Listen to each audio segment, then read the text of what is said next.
বিতর্ক শুনলাম, তারা খুব চমৎকারভাবেই উপস্থাপন করছে।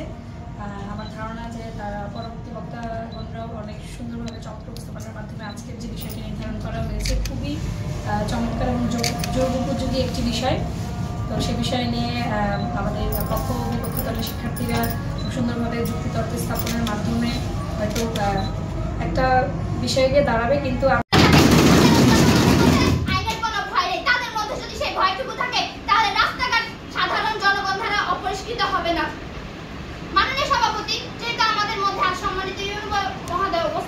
কিন্তু যথার্থ কারণে উনি আমাদের মধ্যে নেই। আমি একটি ছোট্ট উদাহরণ তুলে ধরছি। মাননীয় সভাপতি, ধরুন ঈদুল আজহা উপলক্ষে আমাদের ইউনিয়ন কর্তৃক নির্ধারিত হয়েছিল কোন একটি এলাকায় 5000 গরিবদের মধ্যে ঈদ সামগ্রী দেওয়া হবে। সেই দায়িত্বটি যদি কোন একটি শিক্ষা প্রতিষ্ঠান শিক্ষার্থী কিংবা সেনাবাহিনীদের উপর দেওয়া হয়, তাহলে আপনি কাদের বিশ্বাস করবেন? অবশ্যই সেনাবাহিনীদের উপর, কারণ তারা সেই কাজটি সঠিক এবং তাদের নিয়ম অনুযায়ী।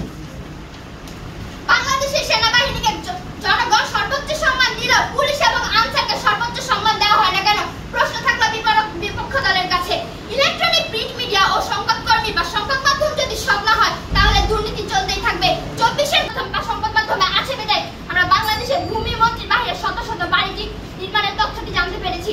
মাননীয় সভাপতি, ট্রান্সপারেন্সি ইন্টারন্যাশনাল বাংলাদেশ এর তথ্য অনুযায়ী 2023 সালে বাংলাদেশের বেশিরভাগ নাগরিক প্রায় 77.2% ঘুষ না দিলে সরকারি বা নির্দিষ্ট সেবা পায় না বলে জানা গেছে। মাননীয় সভাপতি, আজকের দিনে মানুষ লোভের বশে পড়ে কি না করছে।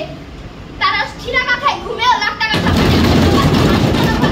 যথাযথই বাস্তব। তারা তাদের শিক্ষা জীবন থেকে সবকিছু শিখে আসলেও পরবর্তীতে টাকা পয়সা, বাড়ি গাড়ি, ধন সম্পদ ইত্যাদির মোহে পড়ে বিবেককে গ্রাস করে দুর্নীতির দিকে ঠেলে দিচ্ছে। মাননীয় সভাপতি, আজ যেখানে আইন এবং আইনের সঠিক প্রয়োগ নেই, সেখানে যদি আইন এবং আইনের সঠিক প্রয়োগ থাকতো, তাহলে তারা নিজেকে সংযত রাখতো। তাই আমি মনে করি, চোখ না থাকলে এই দুনিয়াদারি যেমন থাকবে অন্ধ, আইন ও আইনের সুষ্ঠু প্রয়োগ না হলে এদেশে কখনো দুর্নীতি হবে না বন্ধু।